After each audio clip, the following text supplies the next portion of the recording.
The monastery at Svyatohorsk, built into a cliff over the Donets River, is a picture of serenity, though it's just 50 kilometers from the front line in Ukraine. It's inside the ancient dormitories where you see signs of war. They're now hosting dozens of displaced people. Others have found shelter in a nearby children's summer camp just across the river. Many have lost everything to the intense shelling. Some are simply fleeing the seemingly constant skirmishes that erupt despite the ceasefire. Most of the displaced are from Debaltsevo. Euronews met a family living in the summer camp. They face an uncertain future.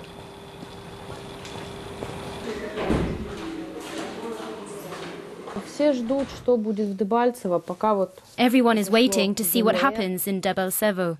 For the moment, the separatist force is there. So no one knows what's going on.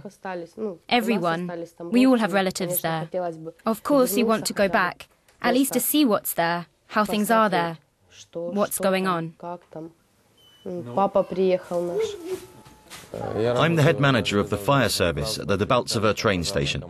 Our staff want to come back to work, so we're planning to go and take a look at the situation. We were promised we'd be paid.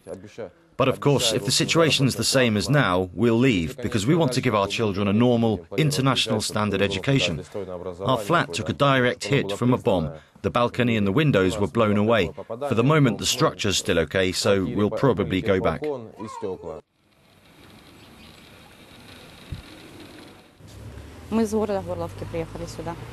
We came here from Holovka town. After we arrived, any time there'd be a bang, we'd be scared that the shelling had started here. So we listened carefully to hear if there is shelling and fighting outside.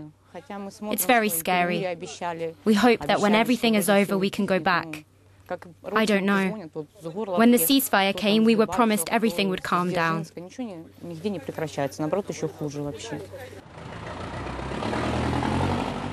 According to the UN, there are now more than 1,100,000 displaced people in Ukraine, mostly the east of the country. It's thought some 20,000 have fled Crimea, but there are still many living in conflict zones. NGOs, partly financed by the EU's ECHO programme, provide aid in the field. Our team brought this plastic sheeting and plywood here because a lot of the houses have been damaged by rocket fire or mortar fire. In the case of repairs of shelling damage, we prioritize, for example, disabled families. Maybe there's a disabled person living alone, elderly, single mothers with children. Elsewhere, there are people living in the basements of heavily damaged apartment blocks. Why don't I leave? All of my life I've lived here in Popasna. I worked at the train station and last summer I retired. I never thought of going somewhere else. I was planning to live here forever. But even if I wanted to leave, I've nowhere to go. I don't have relatives anywhere else, and I have no desire to leave. The local administration used to bring the water in here for free, but the last time they charged 30 kopecks per litre. You'd better say thank you for them bringing the water. Well, yes. And that amount of money is nothing. In Popasna, Euronews met volunteers from a Czech NGO, People in Need. Locals need everything: food, water, medical supplies. Some just need money as they haven't yet received displaced person status. Some find refuge at a hospital in nearby Soledar. When people are displaced from their homes because of fighting, if they're fleeing inside their own country, they would be an internally displaced person. So they can register with the government's social services to apply for social assistance, and they can be considered displaced inside their country. Even if they're staying at home, but their home has been destroyed, or they've been displaced and they're staying at a collective center, they can apply for assistance. They rely entirely on our support and supplies. I mean, here in the hospital, we don't get any help with the costs, and we pay an enormous amount for the extra electricity and water. For the medical supplies, we get nothing. It's very difficult. Volunteers give us some stuff, but it's really very little. We live in Soledar, and we don't have displaced person status, because they say there is still a Ukrainian flag there. But there's regular shelling and fighting goes on all the time. The last time my child cried for 4 hours because a bomb hit the house next door.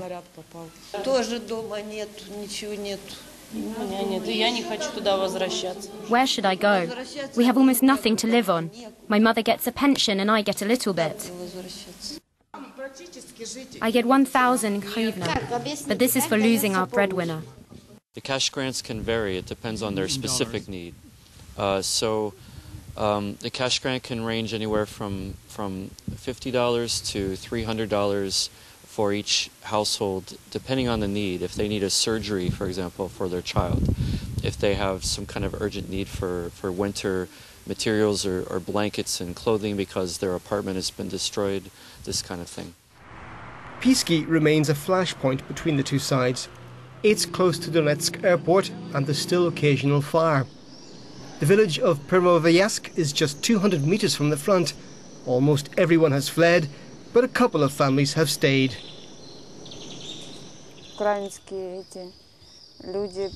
Ukrainians bring us help to our store over there. They brought everything, stew, cereals, everything. There was shelling recently that hit our garden. We thought we wouldn't survive. It was very scary. I'm not afraid for myself, I'm afraid for my child. I want so much for my lovely little miracle to stay alive. Yes, we are living here. Mainly old people, grandfathers, grandmothers. There are some young people, but most have left to Selidovo, Donetsk, Kherson, to Russia. Everyone left.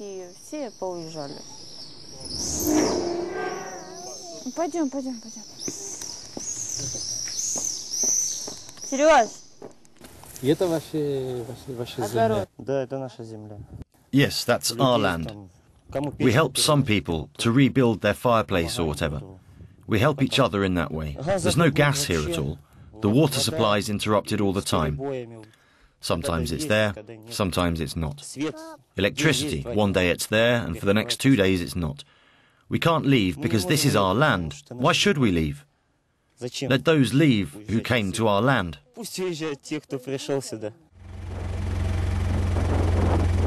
Many in the area are still waiting to be granted displaced person status by the Ukrainian authorities. That comes with an allowance of about €40 per month. Even amidst a shaky ceasefire, many locals prefer to take their chance at home than become internally displaced in their own country.